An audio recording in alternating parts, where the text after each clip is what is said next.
Okay.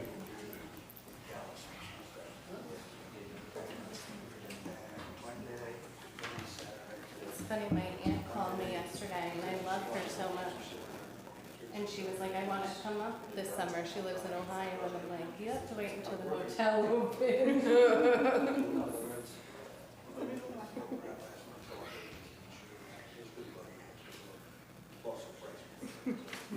Sure, let me know where your Airbnb is.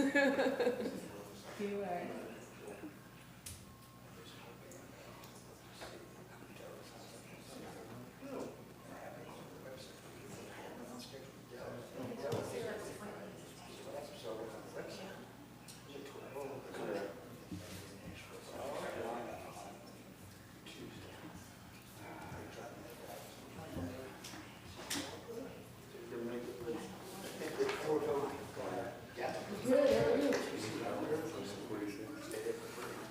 Not at this point. I'm sorry, there were some other things that took the forefront, but we're working on it. We're working on it. It's like always like that. Okay, we're on. Make sure when you talk, you're talking to your mic. Right into the mic.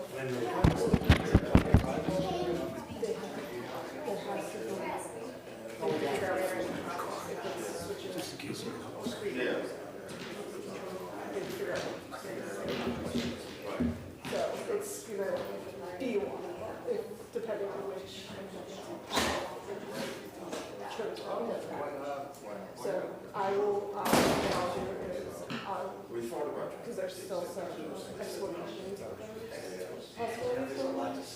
It really is. I mean, I will give you, when it's time to revise the petition for approval.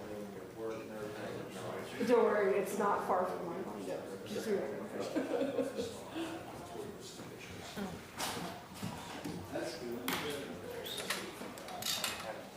Hey guys, how's it going? How are you?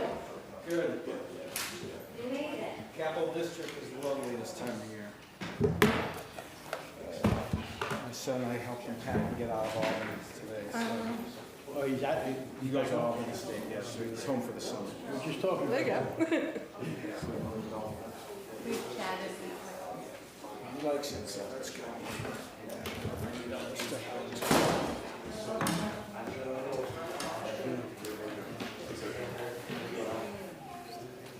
You got a quorum. We have a quorum. You got a quorum. Wicked. Thank good. goodness. Thank goodness. How about, did you, shoot, Jared?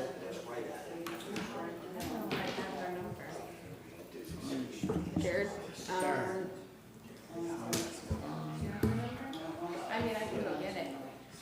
Let me see, I might have it on my phone. she's coming to the front downstairs? No, she always comes. Yeah, she'll, she does.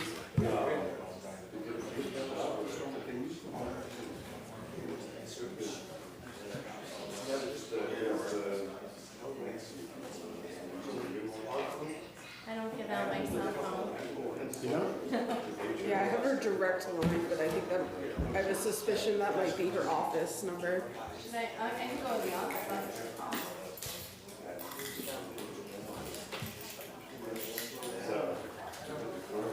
I think she indicated she'd be there tonight. I think she indicated she was planning on being here. I think she might be coming.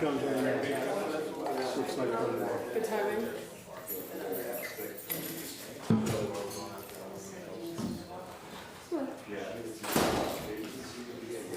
Hi, how are you? Hey, Karen. Alright.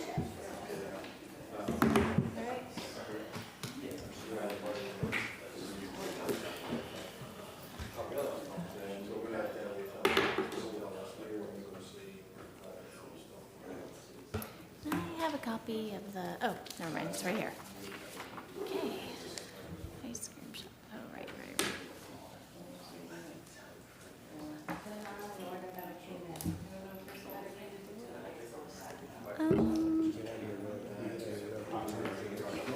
I think it's good to do the sketch conference first.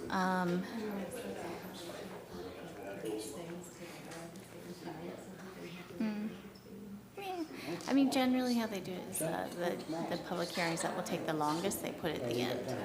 Because the idea is to get other people out, so, Okay. I mean, it's probably a toss-up. So I don't think you Right. anything Do wrong. it 6:31. Oh, okay, good. Thank you very much. Is Rob not coming? Oh, okay. You ready? I'm ready. Okay, everybody ready? Yes. May I have attention, please? Welcome. May 15th, 2025, the Village Planning Board meeting. Roll call, please. Sure, we have member Lou Masella, Here. member Pete Pinelli, Here. and member Mark Del Vaso. Here. Please rise and join me in saying the pledge. I pledge allegiance to the flag of the United States of America, and to the republic for which it stands, one nation, under God, indivisible, with liberty and justice for all. Thank you.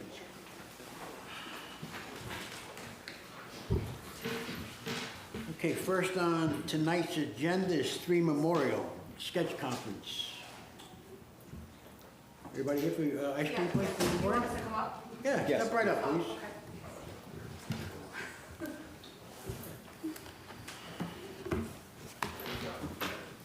We sent everything in, so I hope you guys have it all. Yep, just introduce yourself, your name. Behind the podium, just because the microphone. Okay, no, you're Thank good. you. I've never done this. Megan Deneau Bruce Petty. and Jacoby. And we're from Carmel Creamery, so. Okay, just give us a little bit of. Oh, okay. exactly what we have all the paperwork, but the general public Gotcha. doesn't really have it. Gotcha, so okay. Just give us an overview of what you'd like to do. Sure. So for 3 Memorial Ave, we want to turn that into a little scoop shop for ice cream and stuff like that. Have some indoor seating, outdoor seating. And I think one of the concerns was that that would be an active driveway, but we're gonna put a sign at the bottom to make sure that obviously people know they can't drive up in there. And Hours of That's it. operation? 7 days a week, probably noon till like 8 or 9, depending on what Flow. the flow of customers are. And you said you're gonna have some outdoor seating? Yeah, I think like right outside the window, if you're familiar with the space, there's a spot for like 2 Yeah, little once you tables. once you walk up the Correct, to the walkway, you right go side, there would be like 2 tables right there. To the right. Correct. And we'd be open all year, is the plan. And music outside of all, I think? Ambiance No, music, maybe ambiance if we Yeah. did, but I think the Dancing Bear has speakers outside, so it wasn't really something we had thought about. Karen, we're gonna probably address parking, I'm sure. What concerns do you might have at this point, or anybody else on the board? Well, as a sketch conference item, we don't generally do a review, so this Okay. is my first time really learning about it. How big so it's an existing building that you're occupying? Correct. And It's how, right now just like a real estate office, so there's some desks in there. okay, do you know how many square feet it is? I think it was like under 1,000. Okay. And you guys have an existing facility Correct, somewhere yes. else? In Carmel, yes. In We make all Carmel. our ice cream down there. It's all local dairy. all And healthy. how big is your retail space there, just out of curiosity? Very small. We just have a very small like vestibule for the customers. The back of the house is where we make all the ice cream and stuff like Okay. that. So this would become a more primary retail location for you guys? Like a No. satellite. A It'd be a satellite, okay. Yeah. But size-wise, this is a larger size, Smaller. smaller. Well, I mean, for retail section. retail. It's probably a little Yeah. bit bigger, but the same sense, like, it's more just come in and go out. We may, like, there was this, the sketch that I did, like, there may be room for 2 tables, but again, it's gonna depend on, once we get everything in there, what the space-wise is. Flow. So maybe more just a visit in, visit out kind of. And Spot. how many employees do you anticipate having? 2-ish. 2 on at a time, so maybe 5 total with us. What was that question? I'm sorry, Karen? How many employees? So you'll make the ice cream at your location in Correct. Carmel and then bring it over? Correct.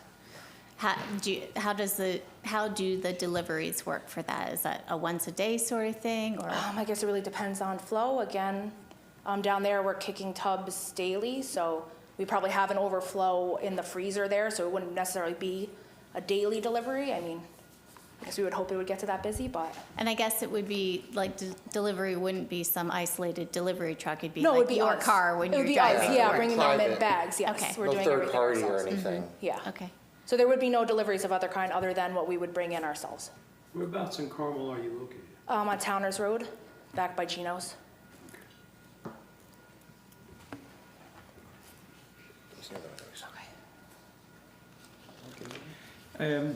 Yeah, so it's an existing facility, you have water and sewer Correct. there. Looks like you have enough capacity for the seats that you want. You're gonna have temporary deliveries through that driveway, which then you'll block up and put signage. Well, we probably would just park on the road and bring them up. We wouldn't Okay. need to necessarily pull in there. Yeah. It's not like large quantities of But I things. just think that would be Yeah. temporary if you. Yeah, if it was, sure, Access. totally, sure. And drainage shouldn't be an issue, it's existing, so. And then the parking situation is walk-up, I guess. Yes. Yeah, Yep. I mean, From the sketch here, it shows 8 seats, so. yeah, I mean, again, that depends on once we get in there with the equipment and see actually how it flows. Right now, we don't have any indoor seating at our spot. It's all outdoor. Or, So do you Grab and go. anticipate this 8 seats as the maximum number, or you? probably, yeah, yes. Okay, so it would only get Wouldn't want to smaller overflow from here? it. Yes, correct. Okay. We'd like it ideally to just be kind of a circle around, grab, In and go. out, people eat, eat on the Yeah. go. A big side of our ice cream too is grab and go with pints and ice cream cakes and ice cream sandwiches. So that is a big to-go part of our business.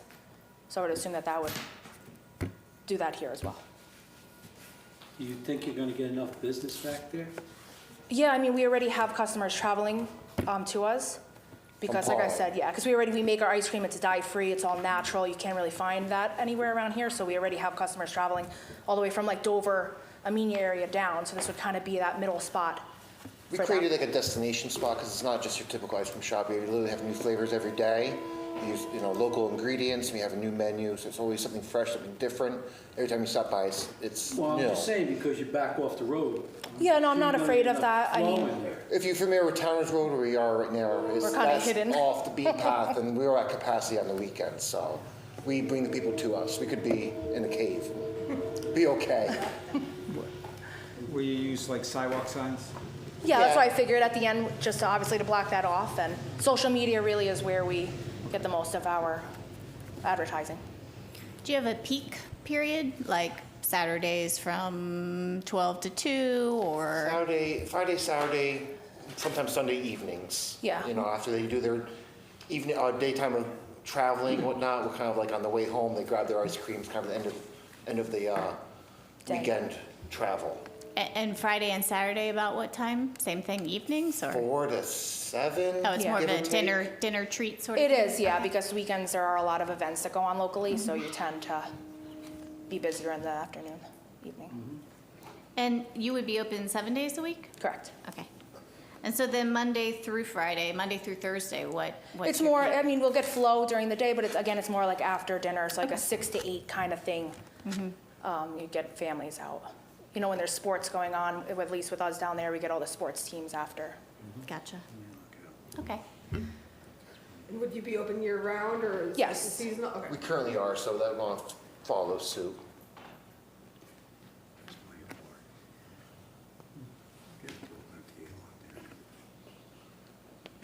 So what will be the next step for them right now, Karen?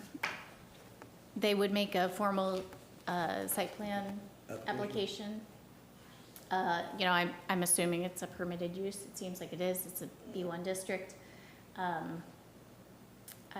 don't anticipate a special use permit would be needed. I'm just thinking through. So yeah, I think it's just a site plan application.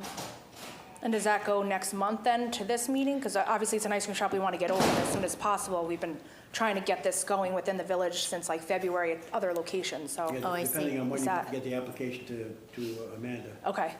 Yeah, I mean, there is a little bit of a process. I don't want to mislead you. There's, Okay. there's a submission date. It's usually the week of the 20th or so Okay. of each month. So that's probably next week or May right? 27th. May 27th is the Okay. submission due date.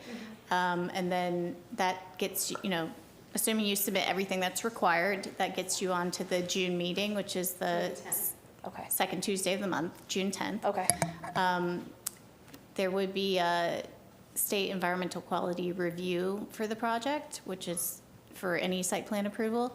okay. We'd have to look and see if it might be a type 2 action, which helps to shorten that process.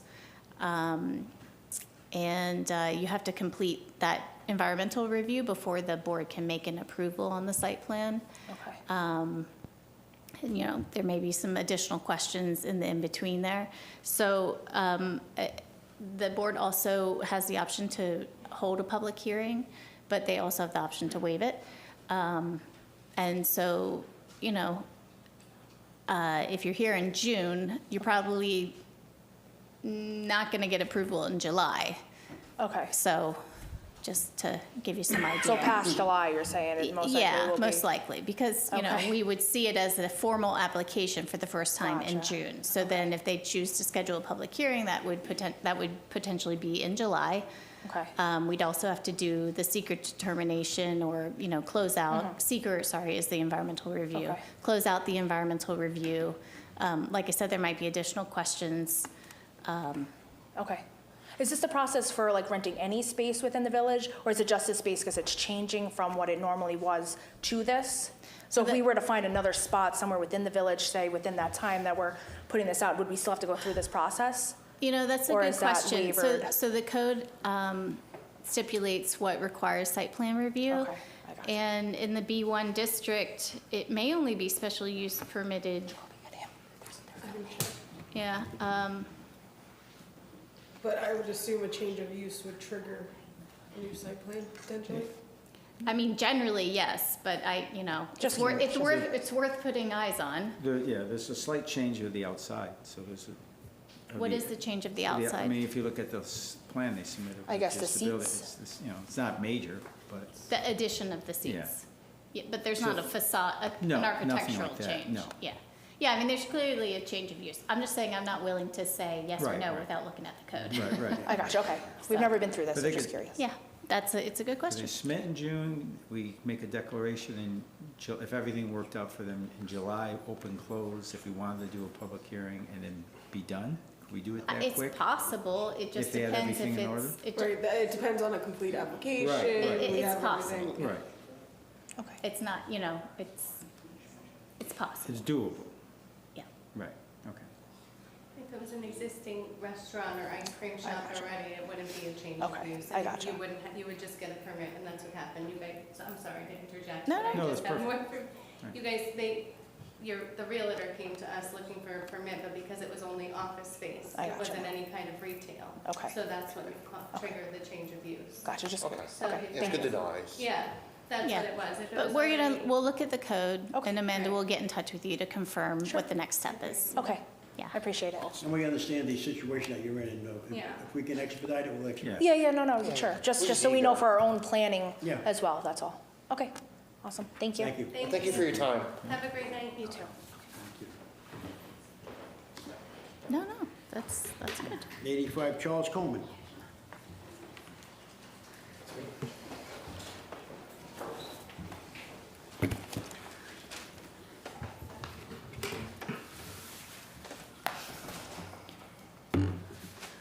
Okay. So.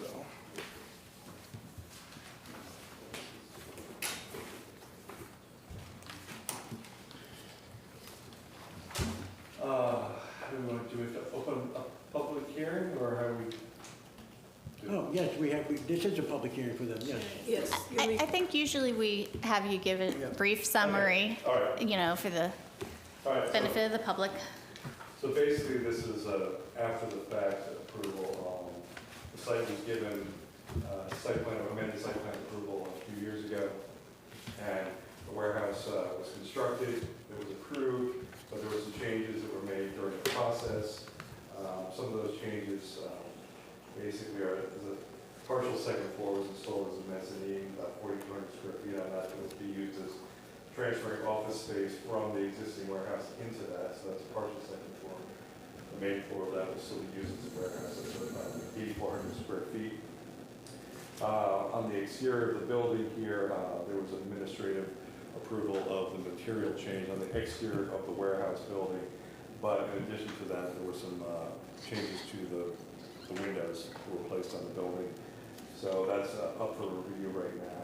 Also, there was a 12 by 12 overhead door placed on the northern side of the building here, and there also is just a 3 by 7 man door here from the emergency egress point from the second floor of the stairwell going out on the north side. There's a 600 square foot infill area here that was added to the warehouse, kind of in this little nook here that was left over, so that kind of squared things off and made that usable space there. And there are also 2 lots here. There's a small rectangular lot here, and then we have the rest of the site, so those will be combined as part of this. There's a temporary access point that was on the north end of the property here. That's going to be removed and reseeded and replanted in there. And also, I think we were before the board here, extending the northerly access drive to 20 feet wide. It was approved at 15. With this revision, we're proposing to bring that back to the approved 15 feet, so no change there. Can you explain the 2 doors on the north side again for me, please? Yeah, so there is a large overhead door on the west side of the building. That's the one that's going to be used primarily. And the overall goal is Charles to Coleman. yes, towards Charles Charles Coleman, yes. The ultimate goal is to actually get rid of the warehouse use here across the street, which is under the same ownership, bring all that function into this new warehouse space. The overhead door on the north side is only for emergency use, basically. For some reason, if this large overhead door facing Charles Coleman is blocked off for any reason or whatever, there is an emergency point where that door could be open just to get something in and out possibly, but it will not be open, you know, any permanent time. It would just be open, get things in, get things out, closed, and only in an emergency. The primary is going to be on Charles Coleman. Exactly. In the event that that door breaks or... Yeah, or something that they You can't have get to in and out of that material warehouse. inside, you'll use the... It gives us an extra access point, yes, but that will not be used as a primary use, only emergency. And you also have a regular door over there as well, right? Yeah, there's a stairwell from the second floor mezzanine. It just comes down as emergency access to get outside. Another emergency situation. Yes, so if there's a fire, you can get down and get out.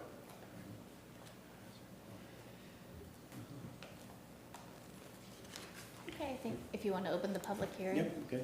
Let's make a motion to open the public hearing. I second the motion. Mark? All in favor? Good. Oh, yeah. Anybody have anything to say, open to the public? Jerry? Good evening. Jerry Lacasio, Novio Drive. I was glad to hear Kurt mention, in reference to the 12 by 12 garage door on the north side, that wasn't part of the original plan that's there now.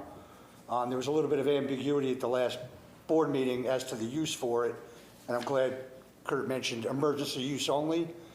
That was my big concern, is that that door stays shut. The only time it opens is if there's a fire or flood. The other garage door, for whatever reason, is inoperable. This way, we're not leaving it up to the code enforcement officer to determine, you know, what the use is for. So I appreciate that. That's it. Thanks. Thank you. Yeah, I would suggest that the board include that specification that's used as an emergency access only as a note on the plat, as well as potentially a condition of the site plan. That's Okay. fine. I'll make, Joe noted? Yep. Yeah, label those doors. Yeah, whatever Primary language and is you secondary, want, put on emergency, there, we'll however have you to want to put label it, but Just label put the it- doors. Just put it On on the that site door, plan. emergency use only. Fine, you can do that. Solves the whole problem. Okay. And I can read the next deck if we want to tonight.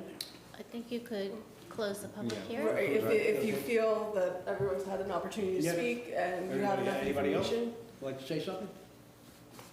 I haven't received any emails or written Okay. Great. concerns. Yes, would you like to say something? Yeah, young lady? this is about, Yeah, step right. It's about the, come on, it's the factory on the Charles Coleman Boulevard. yeah, I'm Step- not step right up. here to speak about that.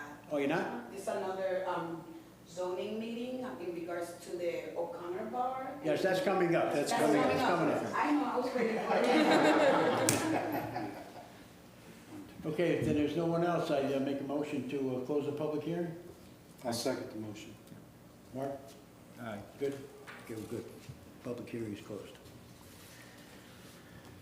Okay, so can we move forward with the next deck, Sarah? Would that be, what do you think the next step we should take? Well, we should note that Part EA, or EAF Part 2 and 3 have been prepared for the board's consideration, as well as a draft negative declaration and notice of determination of non-significance. The board's had an opportunity to review all of those documents. If you'd like, you could go through the EAF Part 2 on the record. If you do not prefer to do that, it will be a part of the public record, and you can move on the negative declaration. Well, we have the part 2 of the Right. short environmental form right over here. So the first significant would be if the board would like to adopt the prepared EAF Parts 2 and 3. Yes, I'll make that motion. I second. Second, Pete? Yes. Okay. And then you can entertain a motion to adopt the seeker negative declaration and notice of determination of non-significance. I'll make that motion. I'll second it. Aye.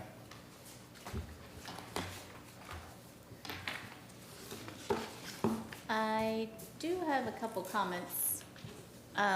Just curious to know, with the lighting that was installed, Yes. whether it complies with the, We'll have to get you that information, and I assume a lot of those are adjustable. If they're not the right temperature, they can be modified. I don't know what they are, to tell you the truth, so we can get that information. okay. And then I just noted from the past approval, the bit about the striped crosswalk and the concrete-filled bollards and warning signs. I assume before any CO can be given, that we will comply with the approved site plan with these modifications. And lot consolidation is required, right? Okay. So I just wanted to go through those. Just as it, correct? Next deck, good? So you've adopted the negative declaration. The next step would be to prepare the site plan approval resolution. I don't know, do you typically do that same night as the public hearing, or is that held over? I would suggest it be held over for next month for the board's consideration of that document. Were all the comments that you guys provided addressed? All the comments have been addressed. You know, there's the uncertainty about the lighting, but Right. that could be a condition of Yeah, the approval. Yeah, I would suggest that in order to get everyone on the same page with the conditions drafted, but I'll defer to the board to hold So if it they over. make a response, they send in a response to the lighting issue, then the next meeting we can, I mean, I'm sure we Close could, I didn't mean to interrupt, Mark. Right. If that doesn't comply with what was approved, I'm sure we can make it comply with what was approved, with the temperature of the lights. Yeah, I mean, I don't know that I need to see it. It could be a condition of approval and, you know, a note on the plan. We should maybe talk through what, if any, other conditions of approvals would be. But yeah, I mean, Kurt is familiar, based on our prior review, what was required, and I'm just referring back to that essentially. Yeah, So, so, I mean, we have a full site plan we have to comply with in order to finalize this, and it's part of what was already approved with these amendments that we're talking about tonight. was that a full-metric plot? Is that how the comparison would be done, or? I'm just trying to understand the lighting. I mean, I think the bottom line is, if they've installed lighting that does not comply, or is not, From the previous approval? yeah, it doesn't fit with what was approved, then they would need Either to fixture reinstall type or it the with heights something or that the- was or foot correct. candles? Yeah, So we can provide that information to the board of what was installed, if it complies, if not, we'll make it comply. I mean, certainly if you wanted to take the more conservative approach, then it would be to, you know, have him come back next week with the information on what was installed versus what, you know, what is approved Right. or otherwise suitable. You know, alternately, you Right. can make a condition of the approval. So then, if it was a condition, they would make a submission, you would make a ruling on that submission. and then Right, so if notify it was the a chairman, and condition, the chairman would then when sign they it. submit for signature, Right, right, we look at it. If it's not what we You don't sign it. what we wanted. Right. If it doesn't comply with the prior approval, then, you know, So why don't we just make it a condition? then the chair's not gonna sign, and they're not gonna get a building permit, Why don't we just make it a condition so they can get started and get certificate of moving on here? occupancy. you have a resolution for that? I do not have a resolution for that this evening. I was under the assumption that we would be discussing the conditions this evening for the approval. So it's really how you guys, how you want to do the business part of this. Like, you know, Sarah's trying to understand what our processes are. She, you Right. know, like she drafted the neg deck resolution. Right. She would have preferred to have drafted A site plan a site approval plan resolution approval as well. resolution. And that is good practice. But if, you know, you feel like So, yeah, right now there's two conditions, the north doors and now the lighting. and the lot consolidation Lot and the consolidation. concrete bollards, And concrete. as specified in comment number 2. I would personally advise that to make it clear and on the record that all of those conditions be memorialized into a written document prior to approval. But So it's- again, that's so then a it's board clean decision. appro- So then it would be a clean approval, not with all these conditions. And we have Well, No, no. no, the conditions would be Yeah. written down into a formal document that would be filed Okay, after you've made your determination, rather than trying to capture what's discussed tonight and then kind of and that will take place next month. ad hoc doing it, right? and then they could come, we could make a ruling and close it all if all that's in order. Okay. Correct, and you would have all of these conditions written before you for your consideration. Okay, Okay. yeah, I like that. Okay, so we get that in for the 27th, we could be on for June 10th. Yes. So let's plan on that. All right. Good? Thank you. Yeah, thank you.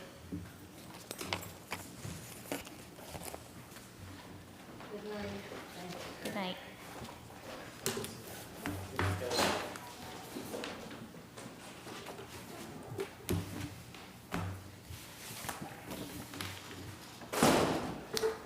O'Connors. Yes.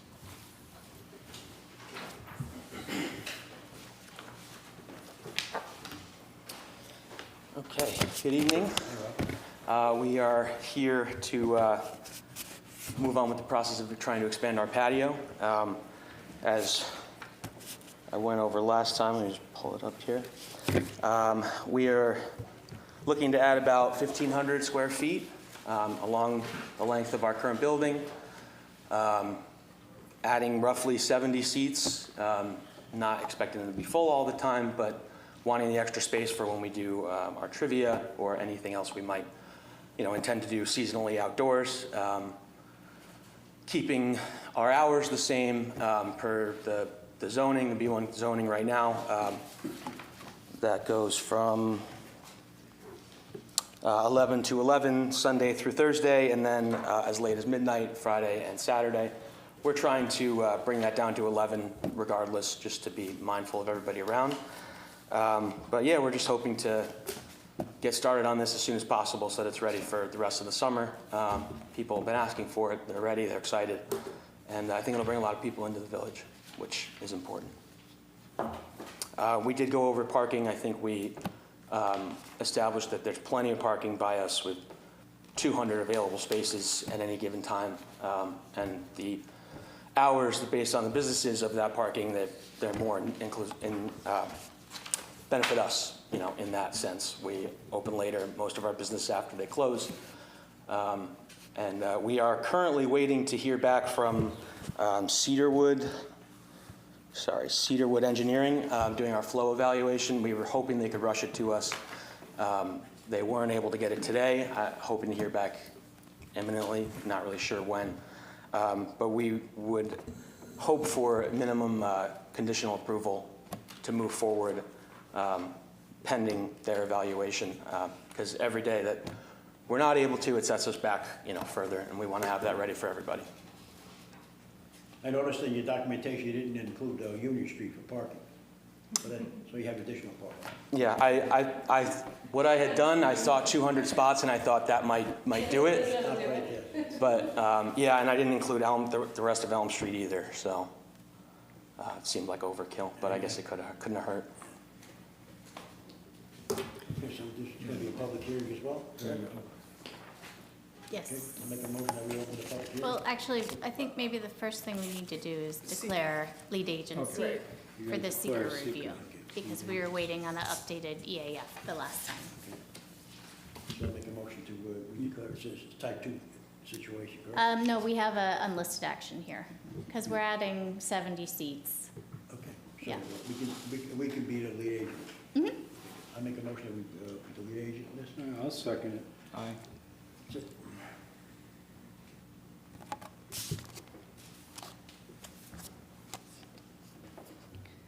Okay, the public hearing was scheduled for this, and, yep, so if you wanted to open the public Make a hearing. motion to open the public hearing.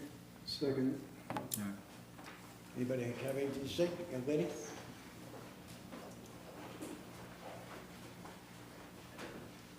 Hello, my name is Ingenia Jackson, and I live in 5 Elm Street, here in Pauling, right behind O'Connor's, next to the post office. So we're getting a lot of noise from the post office at 5 o'clock in the morning, boxes dropping down, towards the nighttime, with O'Connor has been a great neighbor so far. And we live right there. My son's room is right looking over the O'Connor's patio. And I support business growth, right? However, I do want to make sure that under your noise regulation, section 2, there is in place, that we are both reviewing the noise regulation in the village, because it's already a lot of noise as it is right now. So I'm just concerned about expanding 70 seats and what is going to be the level of noise after even 9 p.m. For the owners to just be aware of, children sleeping, neighbors sleeping, and the bar, the party, whatever is going on indoors, we don't have anything to do with that. I am all for it. But the problem is that people are coming outside in the streets making noise, and that is really what we hear, right? When everyone is indoor, we don't hear anything. So I'm wondering if there's any solution that we can have with that, whether it's hiring a security guard to make sure that we have some type of regulations for the people outdoors, right? And just making sure that both parties, the owners and also the neighbors, are aware of the noise regulation, because it is under section C. It says here that it should not go over 95 dB. And we had to make some phone calls to the bar in regards to, like, it's 11 o'clock and the noise. Are they fighting? What is going on? We're not all the way in New York City. We're in Pauling, where we want peace and tranquility, right? So we just want to make sure that we know the noise regulation right in the village. That's a legitimate concern. Have you did you notify the code enforcement officer in the past? Did you lodge a formal complaint of any kind? I'm just kind of curious. Yes, we had. Anybody has looked into that in the past? We had connected with the sheriff office. We had to call Dutchess County Police to make sure they come around and just to really put regulations. And it doesn't have nothing to do with O'Connor. It's just the people in the streets are making a lot of noise. And sometimes we don't know if they're fighting, what is going on. So that's bringing in different population into the village. We don't know where those people are coming from. And it's just the transition from the bar, or either you party indoors or you leave home, right? Because you cannot just hang around in the village. And that's basically our concern. And I know we invested in this property since 2017, and the collaboration and the partnership has been great. We never had any issues because the owners and us, we are concerned, and they're very mindful. The previous owner, Sean, was very mindful of having, people outdoors late at night. And I know the bar being open indoors is until, I'm not sure, 4 o'clock in the morning, I'm not sure. But outdoors should be definitely more regulations, because when people are speaking, a lot of profanity too going on, and we have children, people cursing out loud. It's just some type of security, right? Maybe a security guard can control that and control the crowd outdoors, and make sure that everybody's inside. So I just want to make sure that we are all on the same page with that. We appreciate your concerns. Thank you. Thank you.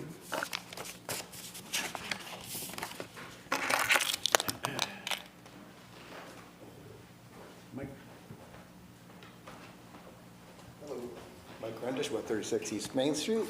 Really just a comment, just want to comment that I really appreciate that the parking study was done formally and documented. That was important, that was raised at the last meeting. And I also want to thank the village planner and attorney for nudging the board to require that. There was no resistance by the applicant to do it, and it makes perfect sense. I mean, that's, you know, the noise is obviously a fairly valid and important concern. I'd say the difference between maybe parking and noise is there's a little more recourse when it comes to noise. You can enforce that after the fact. If there's no parking, there's no parking, and I don't know how to fix that. So again, just a comment to say I appreciate they did the exercise and appreciate that the board required it. Thanks. Thank you, Mike.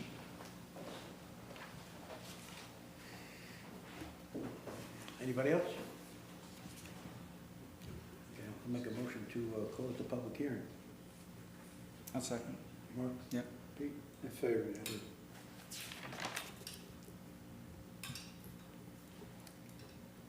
So we had a few, oh, Sorry, I made no written comments on this? Nothing, Okay, no thank written you. comments, Just want to put it on the record. Nope. so we had a few questions in our comment letter. Did you want to come up again? Okay. So you addressed that you reached out to Cedarwood. Yes. And they're handling the water supply. What about are they also doing They're the? doing the- Okay. Yeah. Okay. We should hear back from them in a couple days. I'll reach out to Jonathan again as well. Okay. And can you confirm whether the patio would be resurfaced or regraded at all? Yeah, it doesn't need to be. The part that we use is fine. It was only done a decade ago, I think. There is part of that property that is going to be redone. The owner is taking care of that, but it doesn't really affect Separate us. and apart from you? Yeah. Yes, okay. But I do know it was an issue. He's got some sagging in the. Oh, in his- right, I recall but, that, Yeah, yeah. he's aware and he's making steps to Okay. fix it. And I think last time we talked a little bit about the outdoor bar. Yes. And so can you confirm whether there would be new water connections? Yeah, no water.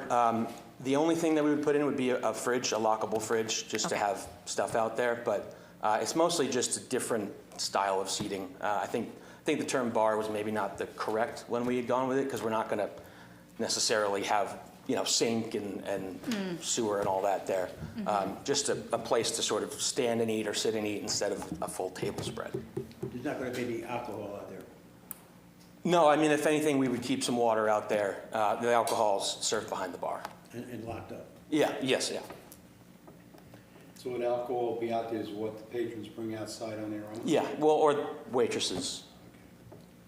Now, what about that noise situation, Rob? How are we going to address that? Because that is a legitimate concern. Absolutely. I don't want anyone to be uncomfortable. I wasn't aware it was as bad as, you know, as said. But we try to stay strictly within what we were told we're allowed to do. And obviously, we don't want people outside making noise. The front is difficult because people go out there to smoke. We don't allow smoking on the back patio. So they go to the front, they smoke. You know, I can't tell them. You know, I can ask them to be quiet. We try to keep people quiet as much as possible. We also have that side patio there, which people like to sit on. You know, noise is a byproduct, but I would like to limit that. We do have our manager tries to stay very aware. Josh tries to stay very aware of people bringing drinks outside, being rowdy outside. It is part of the nature of the beast, but it's something that concerns us as well. And you know, we don't want people to feel like we're being intrusive. We want to be somewhere that is welcoming. And you know, we can absolutely try to enforce stricter regulation on the front and the back as well. But you know, I check the cameras, make sure that we're buttoned up in the back by the time our ordinance is up. Just want to make sure that everything is done the way that it's supposed to, and it's something that we'll address for sure. I would be concerned about the noise, to be perfectly honest with you, because we're not in the Bronx, and I understand, you know, the bar scene, but we have to be mindful of our neighbors. I mean, you know, this is a nice little, cute little town, and we don't want any shenanigans going on outside. No loud music and no cursing. You know, I know you can't. I wish I could control it. You can control it because Sure, if sure. everybody did it, they wouldn't be in my property anymore. I mean, they would be gone. So it's a serious situation, and I hope you give it 150% attention.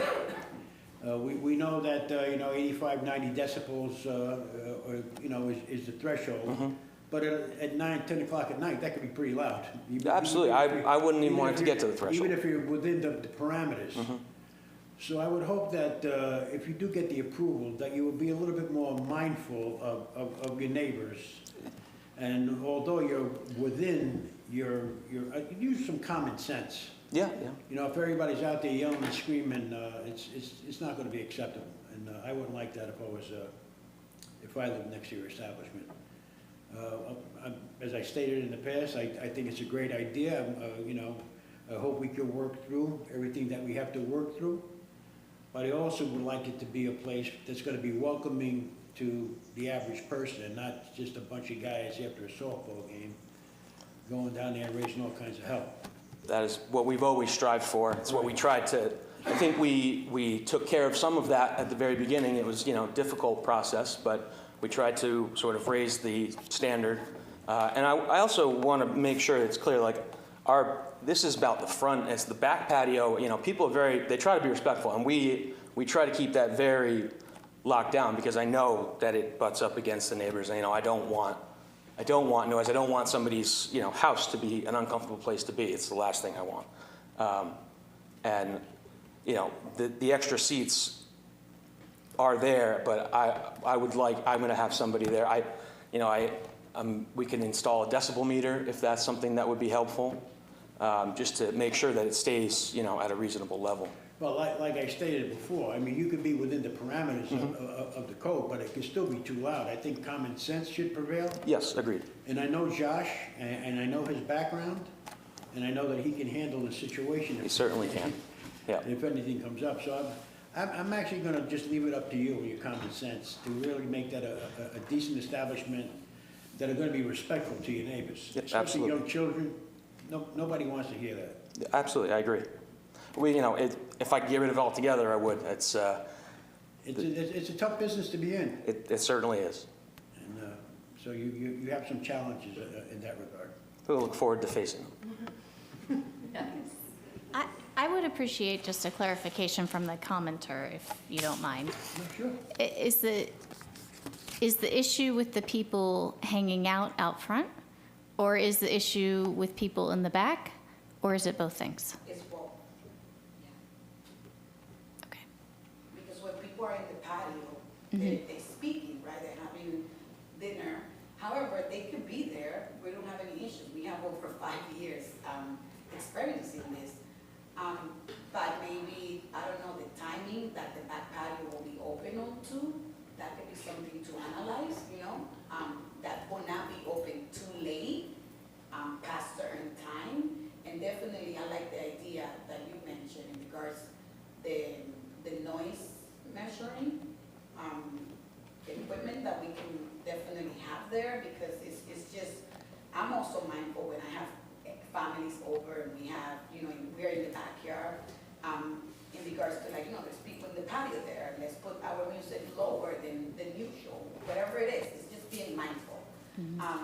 But again, we are in that corner, we're getting the noise of the post office and also the noise of the back patio, the front patio. It's just, I just came here to bring awareness and make sure that we are all on the same page. Out of curiosity, how late are other establishments that have outdoor patios open in the Here? village? Are they the only That's one? what The only one that I know right now is the Dancing Bear. Dancing Bear, yeah. I don't see much going on there at night, right? Do they sell alcohs? They have bands upstairs they do. sometimes, but I don't think they've ever had outside, so. And I know the Turk is, nothing going on there at all. Turk is dead. Very cool. So this place is awesome. Okay, I'm hearing it. It's very hard to control people, but he's doing a good job at it. He's just gonna have to work at it a little bit more. Post office, we can't do nothing about that. Uncle Sam delivers the mail when they want it delivered, so that takes care of that. That's And tough. I just want to That say you can't argue with. Yeah. I just want to say that it is the business that he's in, right? And when alcohol is involved, it's just hard to control people. However, currently, at this moment, you can't control people in alcohol, right? So imagine adding more of a space for people to hang out and be around alcohol. I just don't want it to get to more to have more noise, right? Because we already have noise, let's be clear. And the noise is, during the weekend is out of control. You know, we can't control people outside, and that's why I said, bring in a security guard that can either push in the people indoors, but not leave them hanging out outdoors. That's the issue right now that we're facing, and it's the reality. Is when you have a bar, when you have alcohol in it, it's the reality.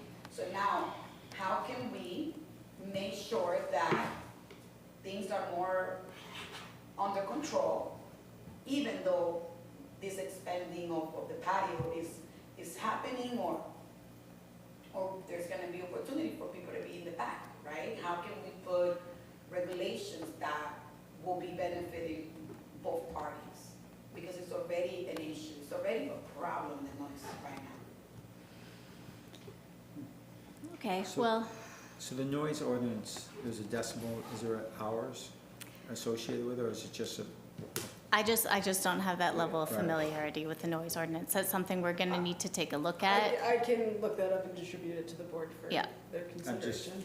The- This is the next meeting? Yeah, I mean, generally, noise ordinances have a maximum decibel Right. for daytime and then for you can certainly make it a nighttime. condition of an approval Yes, to definitely. require compliance with the Definitely. noise right? ordinance. I mean, right. they have to That could- comply, Right. Right. whether it's a condition or not, Sure, right? yeah. Right. Yeah, And he has some control over the back patio, he does, but the front is tough, but they, they do have a good staff that can handle that. People are gonna go outside and smoke. Right. People get loud when they smoke, because they can't smoke inside the building, that's the law. So, you can't tell a guy he can't have a smoke if he wants to go outside and smoke. I mean, that's the problem. But I think we're on the right track. But I mean, like you said, you go out and tell them, lower it down, big guys, huh? The don't problem want the is sheriff that coming. when I know. the cat's away, the mice will play. I So you know, go back we know. inside and they're right back to it. We know. Like I said, it's not something that we want. Obviously, I don't want a family to pull up and say, "Oh, I'm not going in there." All that. It's not conducive to our business as well. But it is also part of our business, and we rely on these people to keep us in business, being one of the places with a patio, or pretty much the only place with a patio. So it's a catch-22. It's a double-edged sword, and I would like to better manage it, and we'll try to better manage it. I don't know what can be said in writing. Whatever it may be, we'll comply. It's important to us that everybody is comfortable. But again, it's the conditional approval that we were really hoping for, because we need to get started yesterday. well, they just declared themselves lead agency. It's not typical of this board to, on the same night, make a secret determination, especially given that we now have this consideration about noise. And you can't get an approval of any sort, even with conditions, prior to the secret determination being completed. So, previously, you were saying your hours of operation. To me, based on the hours you could be open versus what you're open, that might be the only option I could see, because you have limited hours by choice. Yes. You could stay open later. What you do inside, I don't think is an issue, how late you stay open, but maybe that might be a consideration. Right now, your hours, again, from my opinion, is not that long. You're not open that late, considering how late it could be.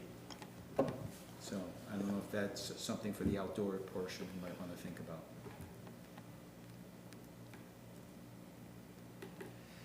Okay. So I think you could close the public hearing unless you wanted to keep it open for any reason. They closed it. Oh, The sorry. issues, we had parking was the issue, that we had noise is the issue. We closed Karen. Sorry. The issue on the, I already forgot. No, I just was thinking, the two issues we really have. We one's addressed separate. the parking. Yeah, and we have an ordinance, which is a law, whether we make it a condition or not, they have to follow it. Yep. How to do that, I think we need to, I think the In my opinion, the applicant should consider what they heard today, and they can propose modifications or not Right. to their application. We can consider it a little further and see what else might be done on the village's part, you know, as far as a condition on the site plan approval. You know, we're not prepared to make I have not drafted any secret determination information, so we're not prepared for that right now. Plus noise is a part of the seeker review. So Yes. The noises. But, Correct. Definitely, Right. yes. but the next meeting, we could make a secret Yes. determination and close everything out. We could make a secret conditions if you determination, want. and following that, you could make a decision on the site plan approval. Right. That assumes that we have it all buttoned up. Right. Right? Yeah. But then we could take care of it by next month, so Mhm. he's got July and August. So, Okay. Very good. All set? Thank you for your time. Thank you.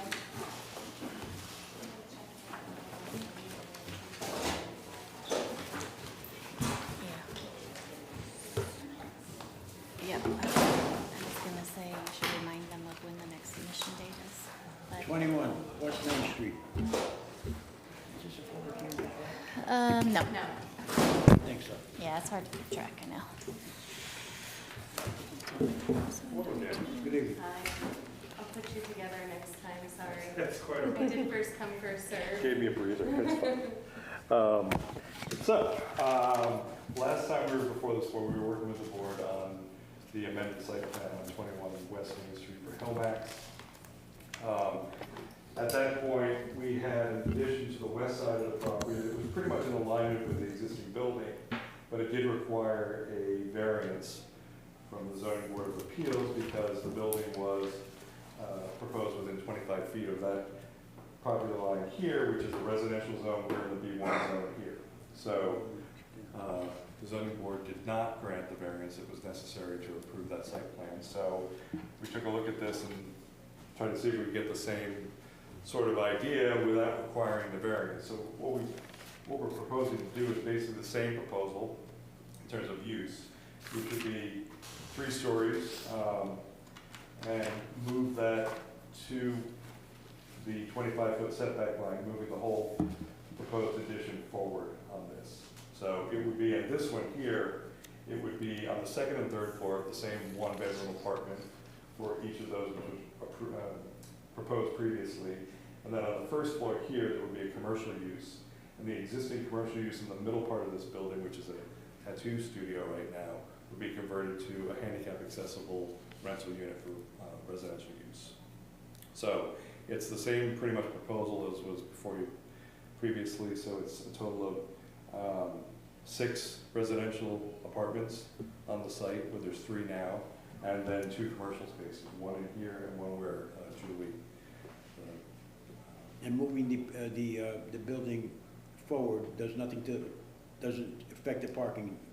It allows for the same, so we originally had all the parking aligned against the sidewalk going across here. Right. We moved the building basically forward, so it pushes these spaces 8 feet, these 3 spaces move 8 feet to the north, but they're still on the property, and they're basically doing the same thing, because previously you had to back out into West Main Street anyway to access the site, so we're still within the site with those parking spaces, we just push those 3 forward a little bit. And Now- the parking spaces are the correct dimensions.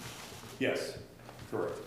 And in deference to the review letter we got from Labella, we're proposing to actually bring the 1st floor back 3 feet to provide a sidewalk in the front of those parking spaces. So the 1st floor would be 3 feet back, the 2nd floor and 3rd floor would cantilever 3 feet out over the top of that. Are you going to cantilever over the building, so actually the sidewalk would be covered? Covered, yes, and also you can circulate forward from your parking space onto the sidewalk and then get into the building along here as necessary. We're also proposing, because this is all impervious surface on the west side of the building. This is all paved in here, so with bringing this building forward, we'd actually reclaim some green space in the back of this. So to provide a yard for the rental unit on the 1st floor here and give us some additional green space, we're going to decrease impervious surface.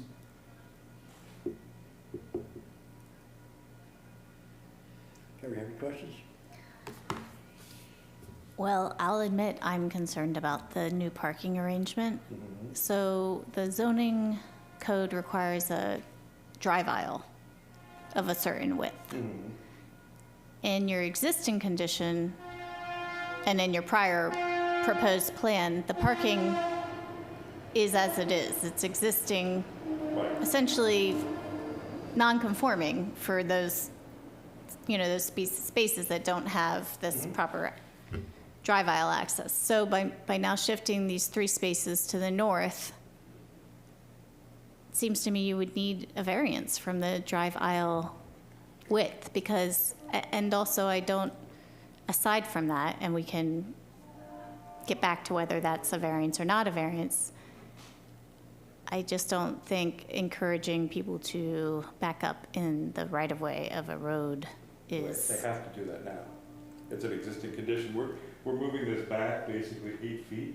So right now, there is no driving aisle, and you have to back into West Main Street. But Here. that's a pre-existing non-conforming condition, this would be a condition that you're creating. No, it's the same condition. You're still backing these 3 parking spaces into West Main Street as they exist. You're saying you moved them back 9? 8 feet from, 8 feet. yeah. So they're still on the property. They're located right here right now. The backs of these things are 8 feet into the property, but there is no driving aisle behind What it. they're doing now is they're backing up 16 feet instead of 8 feet. Because if you don't, where you say that you move the building out 8 feet. Yeah, we moved these parking Right. spaces 8 8 feet feet back. back. I hear Split them 8 feet to Right, the so north, now they gotta back out onto the street. which they had to before. Right. I still feel like it's 2 no's don't make a right, or 2 no's don't make a, 2 wrongs don't make a right. That's what I was trying to say. To me, like, it's already a bad parking, it's already a somewhat unsafe parking arrangement in its existing condition. And maybe you're not exactly changing it, but you're still perpetuating it. Okay, so then going back to the drive aisle. Yeah. You're changing it, but you're not providing a drive aisle. Because it never had one. Yeah, but that's not how zoning works.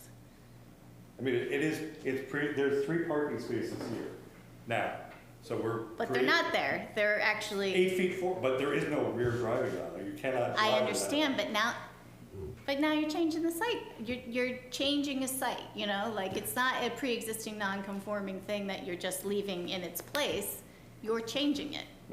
And when you change something, then you have to get a variance Or or make it better. comply with the zoning. I'm not trying to, that's how it works. They're changing it by making them smaller? No, No, they're changing it by moving it in they're space. moving 8 feet. Closer to the road. Yeah, they're closer to the road. There is no backup aisle now. His, I'm Yeah. familiar with it. Right. Yes, it's closer to the road, but still on the property. It's just moving it 8 feet to the north, those 3 parking spaces. So And if they- are all the lots 19 feet deep? Yeah, they're all conforming spaces, yes. And the sidewalk is 4 foot, but the area that you're proposing that's not shown will be 3? Yeah, we have a 3-foot sidewalk that runs underneath the building here, so you can just walk onto the sidewalk and connect to the rest of the, So it's, to me, that, I know 3 feet is 36 inches, and to me, that's more of a path. I mean, normally sidewalks are further, depending which way you are, so I would prefer them to match, but again, I see what your point about pushing back, there's no cushion.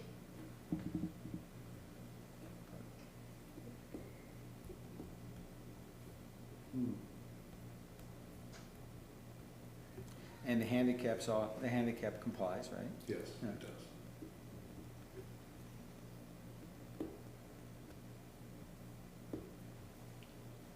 This is this is a tough one actually, because, Pete, how do you feel about this? You think it's changing? Back to the original, how long were those spaces, Kurt? Same length, but they were just, Same length. they were all in line. We're just pulling these 3 forward 8 feet. They're all doing the same thing. They were It's just- 19 feet deep plus 8. There's an 8-foot cushion. Now they're going all the way to the edge. There's no 8-foot cushion. So they're not, maybe there was only 19 feet striped, but there was 8 feet beyond it. So the cushion's gone. These 3 spaces on the end are gonna be right on Right on Right, the before there was a They're on curb. the, well, here's the property line, here's the curb over here. If they held the So- line, if you drew a line from 1 to 6 straight across, that's where it was before, basically. And you had to back out into West Main So Street. that, I'm just, that That I cushion know. got lost, so. Drive by that's- there every day, I Right. see it. They have a you know, they have a swing pattern of the cars, you know. Yeah, I did have a discussion with the building inspector, and I don't want to speak out of turn because I think he's gonna want an opportunity to comment on this. But, there is some concern with the interior apartment, the emergency ingress and egress, ventilation and light. It all complies. Okay, He just mentioned that to me a couple Okay. days ago, it all complies. okay. And we will be providing a walkway against the stone wall under the building also to that from the front, Okay. so it'll have access. Did he by any chance inform you of the potential zoning issue? You might need another variance. It appears from the historical records that the shed portion of the building never received a variance. It was not there in the original site plans. It was not pre-existing non-conforming. So that shed area in the back, I know it's not part of the addition right now, but that is technically, as it stands right now, illegal, but that would need to be confirmed with, It was approved on the previous site plan, but it needed a variance. but it was approved with the But, previous site plan. but something that requires a variance can't be approved by this board and then legalized. I Only mean, the zoning board is The whole building empowered is to pre-existing legalize it. non-conforming, because that line goes right through the middle of this building. Oh, yeah, correct. The building itself, but the shed structure to the back was a later addition once this code was already in place, it appears. I don't know how we backtrack on that stuff, but anyway. I think that Kurt, Kurt's, what I'm hearing is if you touch it, then you either have to fix it or say why it's okay. I guess, right? Yeah, I mean, That's what you're that- saying, No, there's the before. no, I'm saying there was a prior illegal expansion Right. towards the setback that was never accounted for in any legal capacity. I don't know. I know it was on the Well, we- previous approved site Well, plans. we just did an amended site plan that made some adjustments based on what things were constructed that didn't meet the site plan. That's what you have to do. They have to be in compliance. We just did an application for that. So that's what you're saying, right? basically. But basically, there's a non-compliant issue that we're trying to get everything in compliance, and one of Correct. that is this. Would be to get it whatever this memorialized by the grant Yeah, of a whatever variance. Setback you're talking about, I'm not sure what you mean, but. Yeah, So that would have to go to the ZBA. correct. At some point. I mean, if you're not getting enforced against, I guess, there's no, No, because it was approved with the site plan. It's an I- approved site plan. but with not by CO. the zoning board. The zoning board can grant the extension towards that back setback area. And what about the parking? Karen, you said you might need a variance for that as well? So I would look at the code about the drive aisle. Yeah, I mean, I know you need a drive aisle, but it's not there, and we have the same condition basically now as we have pre-existing, so. I understand that, but the thing is that, you know, when you start bending Yeah, no, bending the rules for one thing based on, oh, it's just this, so it's the same. You know, it's hard to be equilateral with those sorts of Yeah. decisions across projects. I understand. So It's just a matter that's of- why you stick with the code. Yeah, And, you know, if you're changing the site and it doesn't comply with the zoning, it just is what it is. You need a variance. So you gotta get a variance for the parking. And the only way around that is if they went back to the old parking, that the proposed addition gets 8 feet short, right? which you can't, there's no, you'd have an apartment that sits. Yeah, I'm just, Yeah, just right. that's. Yeah, if they that's left the parking as it is in its current condition. The current non-conforming condition. Right. Is So- that gets, okay. So. Okay, since we're going down this road, I have just a theoretical question. Okay. This was deemed that this does not need to comply with the urban regulations. So if you go back to, oh, maybe it does need to comply with the urban regulations, then that building could go to the rear property line. Because it supersedes the bulk schedule by requiring that 25-foot setback. So it could go to the rear setback line, theoretically, and bring the parking forward to where it was existing. Are you suggesting we need to revisit the I'm just decision? looking for options.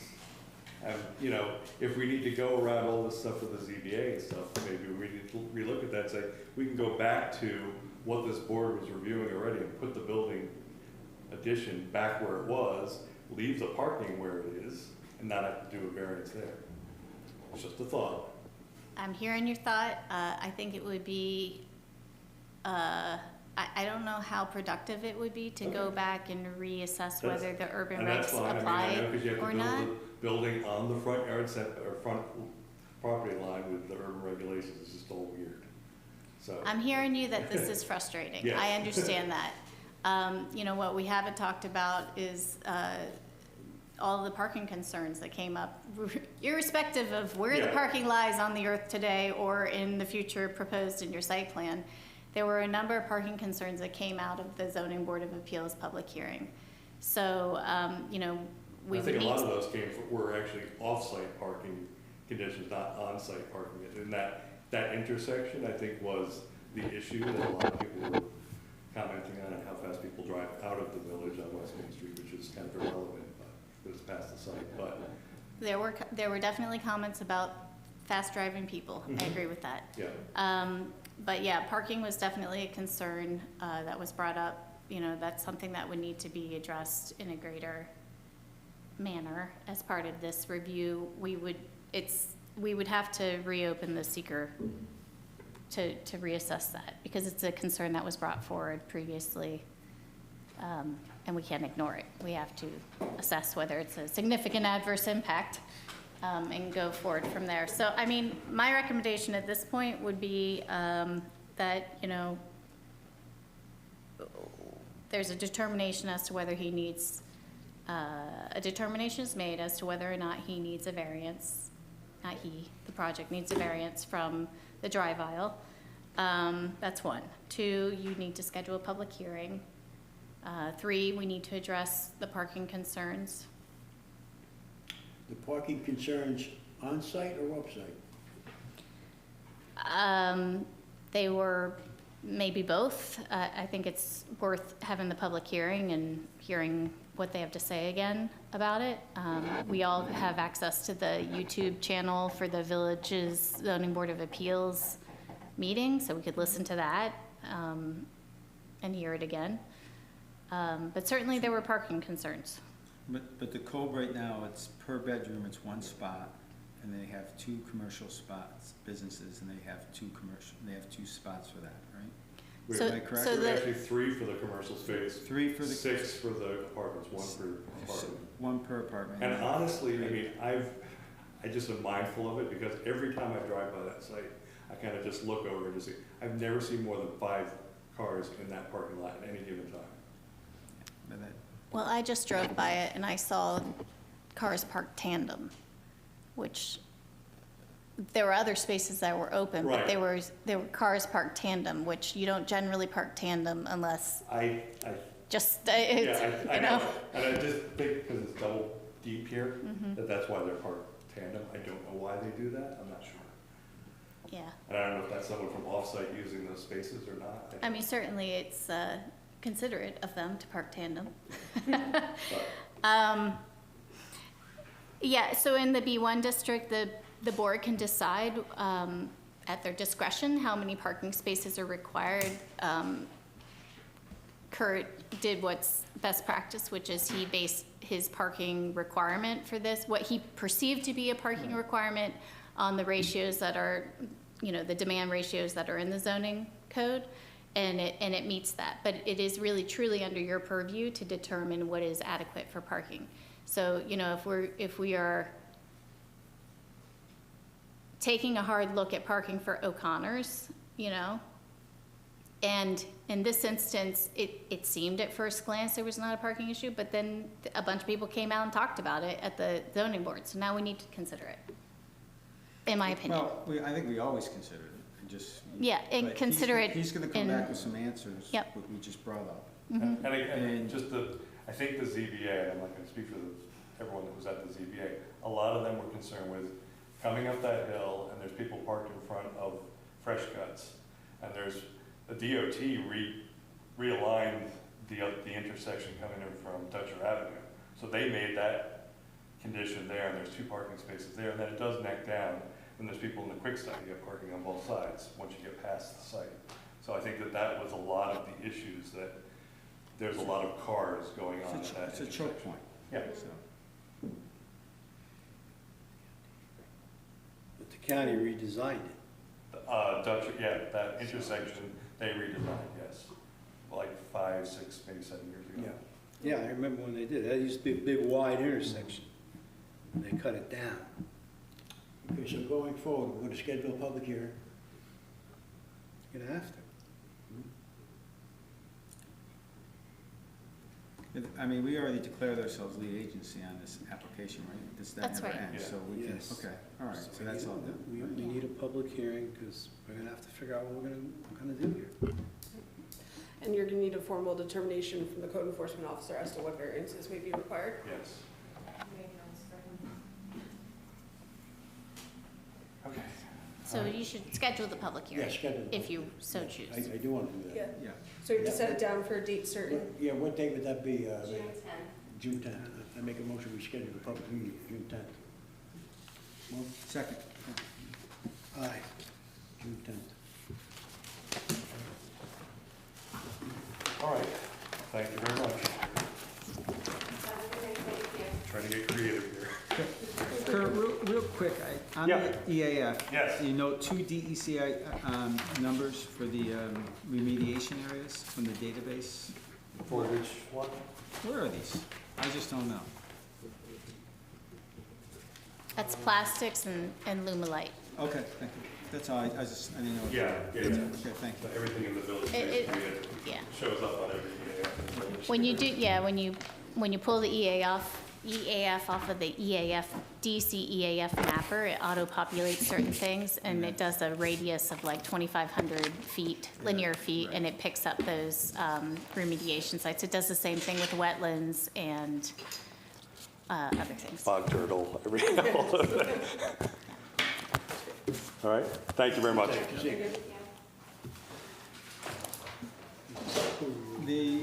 Sorry? Did you already approve The only thing was the minutes, yeah. Minutes, yeah, but I skipped right over that. That happens. Yeah, I did right over it. Okay, everybody have a chance to review the minutes? I make a motion that we approve the minutes for April 8th.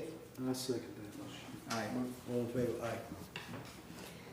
So for the secret determination for 85, does Lou sign it on the, or do we need to wait for Rob to sign? There's a recording for the vote, but I have it certified by Amanda as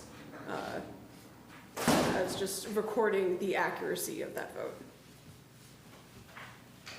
So I had I it. think I got lost on the, I'm talking about the part 2 and 3 form. Oh, I I'm apologize. I talking thought you were about- talking about the negative declaration. I'm just saying, does he sign it or does Rob need to sign it? You're acting chairman this Yeah. evening. You can sign as acting chairman. I don't see an Yeah. issue with that legally. So I think you sign, yep, that, let's go ahead and get that finished. Please. Well, it says Rob's name is typed there. Oh. Should we just cross Just it cross it out, out, initial it. yeah, Just cross it out, Cross put it your out initials, initially, right? that's all. yeah. Maybe print your name underneath it. We all witnessed it, so.